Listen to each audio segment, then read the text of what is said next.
All right, thank you for staying with Daybreak, the State of the Nation conversations here.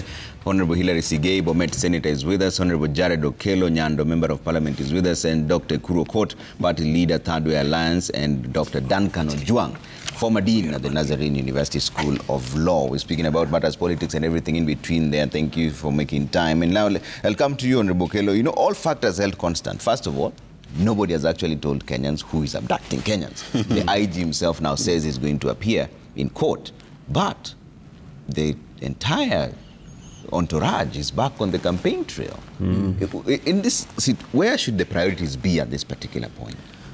Well, and have you, as the opposition, failed the Kenyans after having joined the broad-based government?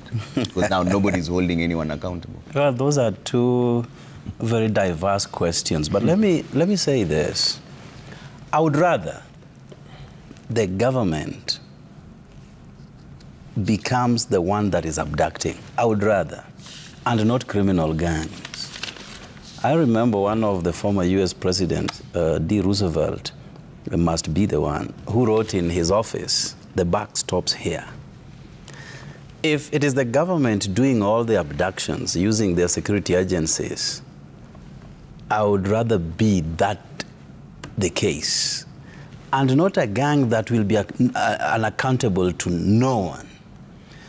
Because if the government is the one, and we have made necessary noises, we have castigated this issue of abductions. And by the way, in the Bill of Rights, certain rights would be limited, especially by a court of law, but not on torture.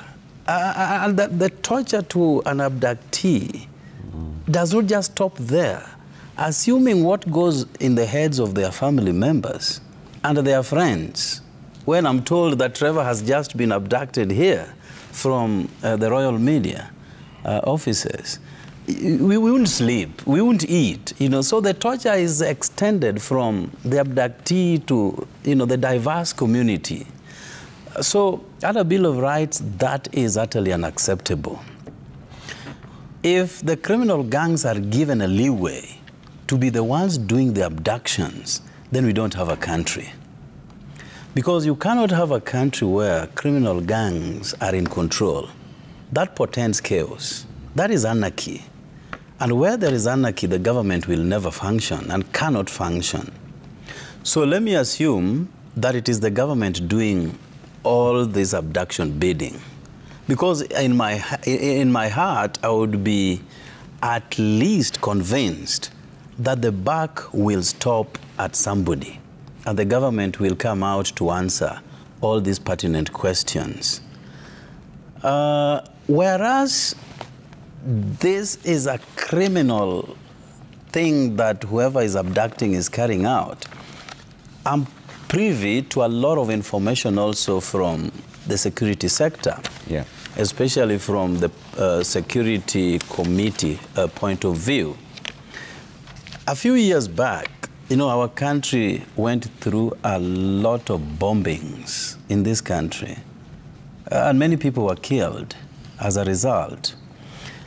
If you go through the security reports, some of which are classified, the number of bombings that the security sector has managed to thwart, it will be mind-boggling.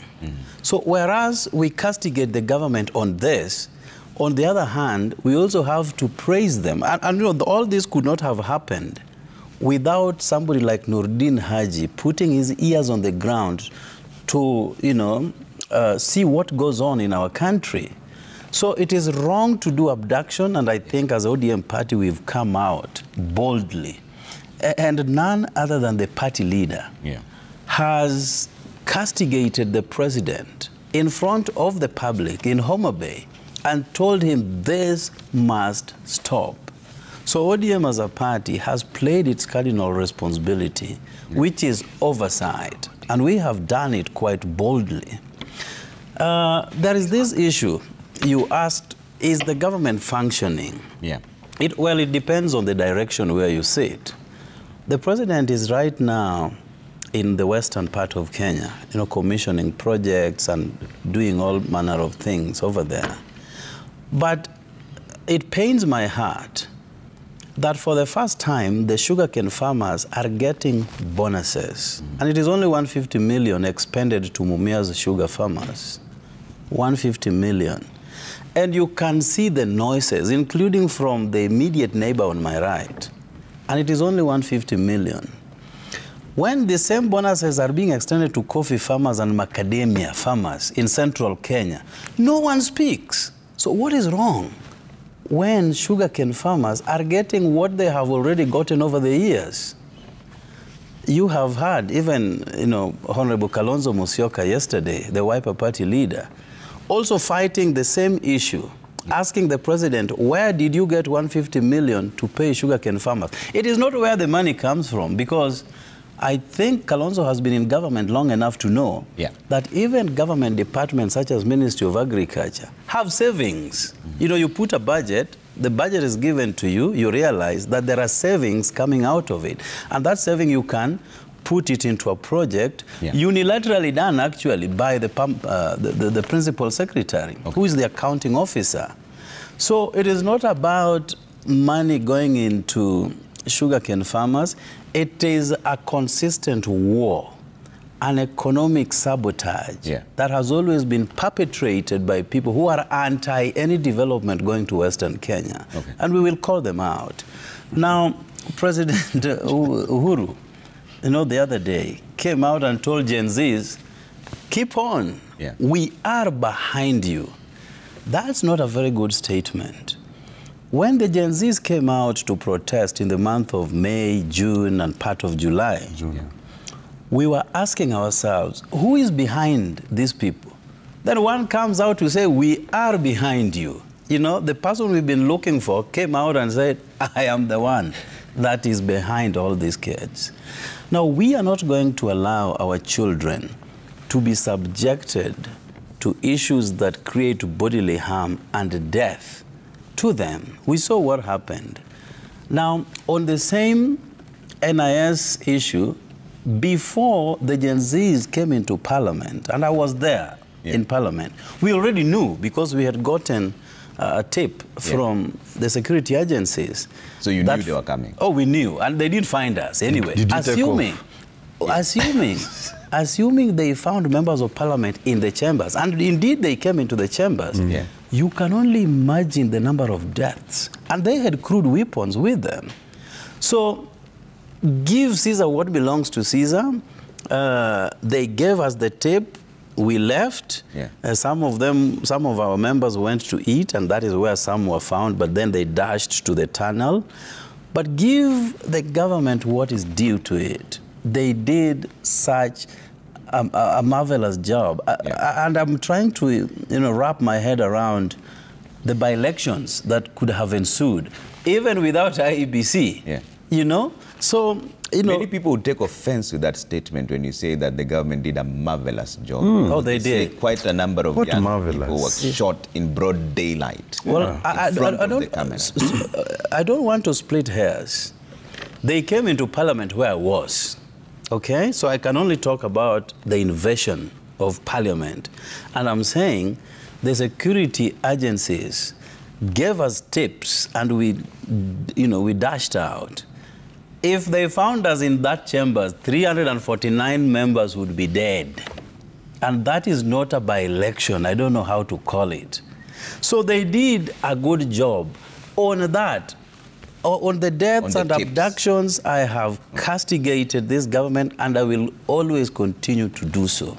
So we have to really separate issues here. So now, a marvelous job, Trevor, a marvelous job means a tip where this member of parliament was tipped and escaped. But it's not a marvelous job when we see people being shot on the street, young people being shot on the street. We see the abduction. That can never be a marvelous job. No, the motor vehicles. That's what he said. The motor vehicles are identified. There are number plates. You can easily trace who is the owner of that vehicle, who was driving that vehicle at that time. So is that also not a marvelous job? I think we should distinguish. So let me finish by saying we should distinguish ODM party. Sorry, Bwana Sige. ODM party donated our experts to this presidency for this No, government. we'll come to that in a bit. Yeah. Let's wind up on this. No, issue it was of the a question on abductions. whether the government is functioning. Yeah. And I can only talk about people that we have donated to them. And remember also, and we have to really be... we have to be very objective on certain things. When an opportunity presented itself for 5 individuals to be given to the government from my party, you look at the ethnic diversity that the Prime Minister employed. 1 Soba, who is Bantu, 1 Luo, 1 Turkana, 1 from the coast, and 1 from Western Kenya. Wow. Uhuru Kenyatta got the same opportunity 10 days after meeting with President Ruto. Where did he go? 1 ethnic community. I mean, let's be objective, even when we are discussing matters of the public. But because these are people I've worked with, and I sit in the National Executive Committee of ODM Party, all of them, the 5 that went into government, came from that same organ. There are people I've worked with. I know their passion for this country. I know their capabilities and what they are able to turn around in President Ruto's government. Okay. I can assure you, those 5, I can't vouch for the 3 from, Uhuru Kenyatta's backyard or the Ruto's backyard. I don't know them. But on this, 5 from ODM, watch. Okay. Watch this space. And that's where the failure of opposition turn it around. Okay. I want us to wind up on this conversation of abductions and whether the government is functioning or not so that we get into the campaign mode. But Dr. Juang, you had mentioned something about when Muturi gave a statement, you were wondering where the son was. It's now clear that the son wrote his statement first. Muturi was invited by the DCI to come and write a statement. But also, that narrative of how come the son isn't speaking is the one thing that has been heard several times across board. But do you cease to be your father's son just because you're old? Are you no longer your father's son? That's not the point. The point is... because you seem to make it seem like Muturi shouldn't be speaking on behalf of his son, and yet he's called to write a statement in regards to what he knows. That's why I was saying there is a lot of hearsay in whatever he's saying. Including I heard him speak to someone who I believe is Nurdin. Those are hearsay, and those are not verifiable. The host here, we have this adage of hearing it from the host mouth. The host is this 42-year-old who has already we have never seen that statement. Have you? And you're in the media. Who right now we have not heard what kind of question he was asked. By the way, it was an arrest. Even him, he admitted it was an arrest for some reasons. So where is he in the mix? Except he was never charged because it was an arrest. Yeah, of course, the process of investigation, there is a penumbra. Not every arrest or investigation lead to charge. No, not necessarily. But there's always a declaration. In fact, the law says in 24 hours you should be presented in court if it was an actual arrest. That's why people are saying this could have been an abduction. No, what I'm saying is that not every investigation could have been bailed must lead to a charge. You know that. In fact, 90% of investigation don't lead to charges yet. But they are investigation. So not every time the police question you, they must produce you in court. That's why we have a layer of investigation. We have a layer of the Office of Director of Public Prosecution and all that. And the fact that you have not been charged does not mean you have not done something wrong. Maybe the evidence is not, remember the standard is beyond reasonable doubt. So it doesn't mean that you are innocent. It just means there is not enough evidence yet. But what I'm saying is that I'm looking at the headline that we are also looking in this show and talking of, oh, look at the faces. This is talking of femicide. This is Nation. And it's saying in the first 3 weeks of the year alone, the Nation can establish that at least 15 women have been murdered in a new spiraling wave of brutal attacks, sometimes perpetrated, jilted lovers and spouses.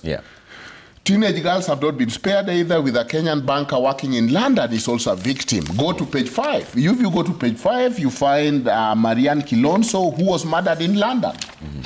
You find man to be detained for brutal murder of wife, blood-soaked knife. How this now became the face of abduction. And the image that someone is saying, look, oh my goodness, all these have now been killed.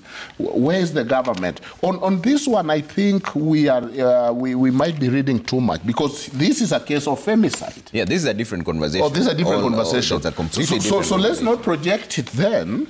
But we are also men panel, so we should question our heart. Why are we doing so many murder? This is an entire conversation we're having on a full show. On a private, okay. Yes. But I think, Trevor, the point that I want to pick from Doc is that, okay, why aren't the police also coming out to say, this is the reason we arrested Leslie? Yes.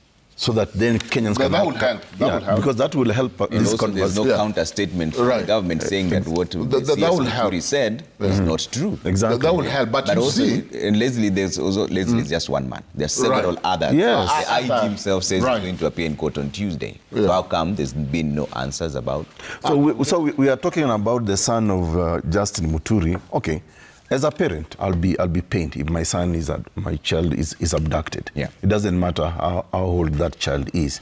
But unfortunately, we are now reducing the entire country's conversation to just one man's child. Yet, we have so many children who have been killed since last year, from 25th June. You know, those are also children of other mothers and even fathers. And you know that we shouldn't really reduce this conversation to just one man's child. Just 1 second. And after all, he is lucky he's alive. There are parents who have buried their children. Okay. You know? You're finishing. Yeah, just finish that. You know, there's a crime that there is a situation that occurred in the U.S. called affluenza. This is a new social, psychological issue of someone who is spoiled rotten, of people whose path is layered by gold, and therefore they occupy. So a tragedy in a king's place becomes the real tragedy. And that's what Okot is saying. This is a 42-year-old who has issues with the police, but because of affluenza, the whole government, and what does that make CS Muturi? He is an accomplice.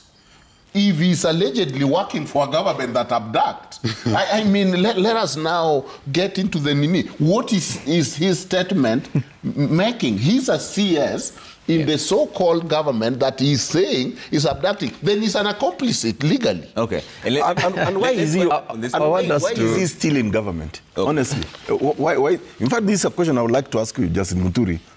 So, this government, you claim this government has abducted your son. Yes. And you're still in this government doing what? Okay. I want to just... you know, there's also a statement here from Honorable Adumo Woor, Member of Parliament for Nyakach. It says, look at history. Did they recall Jaramogi telling Moi to leave his son Raila alone? Was Raila not an adult then? Should other leaders or lawyers just let only abductees talk? Do you think Muturi carried greater responsibility being in the cabinet? I really would have loved that we forget about giving unnecessary attention and publicity to someone whom I have said he already obtained the first installments of headlines that he got. But since it's come back again here, because I've talked about it, as a parent, you definitely will consider your child a child for as long as he or she is alive. It doesn't matter the age.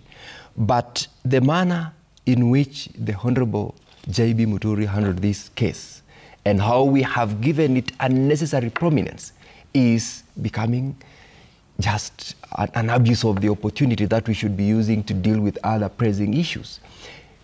Given he is entitled as a parent to say, look, my son is missing. But we have said time and again that this was someone who was arrested exiting from a club. He was invited to record a statement when he went to the media. Remember, this is 6 months down the line, by the way. I really would have wanted us to avoid having to waste time on this one, but I think it's important to put into context some of these things. JB's statement the other day of the media is coming 6 months after Leslie was arrested. his comments when he was later on someone, a whole former Attorney General just taking photos before the DCI that have just come in honor of someone's to record a statement and telling us nonsense about eavesdropping. I mean, I read through the statement. When he was narrating on what he did, allegedly did, I don't know, because it's all hearsay, by the way. The night when he got the report at 3 a.m., phone calls, sitting back, meeting the family, he did not, at any given time, even tell us the sequence of what they would ordinarily do. I don't know whether Leslie is a family man or not. I don't want to get there. And as one of us has said here, I think it was Dr. Ekuru here, it was actually Honorable Jared, driving into State House, gates wide open, giving your phone to the president. How did he confirm, for example, that the WhatsApp message that he'd written to the president was not delivered? He told us in the statement that the president said that his WhatsApp was not working or something of the sort. I mean, these are trivialities, Trevor. We should just forget about this nonsense and say, look, let us have a conversation on aspects where the government has said, look, we are not condoning any kind of abduction. The president already pronounced himself. The IG has said we have got reports of missing persons, and therefore we are conducting investigations. These are independent government agencies, and I'm very sure in the fullness of time, any such reported case, upon investigations, the police will definitely tell Kenyans because it has become a conversation. Okay. The police will come out and say, this is a product of investigation on a reported missing person X. Yeah. And this is what we have done. This is what we intend to do for those who are arrested, because there are also criminals who've been arrested, but people now have made it to appear as though all of them are being abducted. Okay. So let's Trevor, gentlemen, we have to move forward now. The action is what Kenyans are looking for. Yeah. Yeah. You can't also just tell BC Gay, with all due respect, since last year with the disappearances, the killings and all of the abductions, whatever the case may be, that government has not been able to take any action. Yeah. I think if Kenyans could see some action. But of course, Senior, the government has taken action. But even the fact that you say the CS spoke about this 6 months later is an indictment on government. Exactly. Because if there were questions, if the questions were answered in advance, do you know why? Need to come 6 months after. It is because Leslie recorded a statement, which I and you probably haven't seen.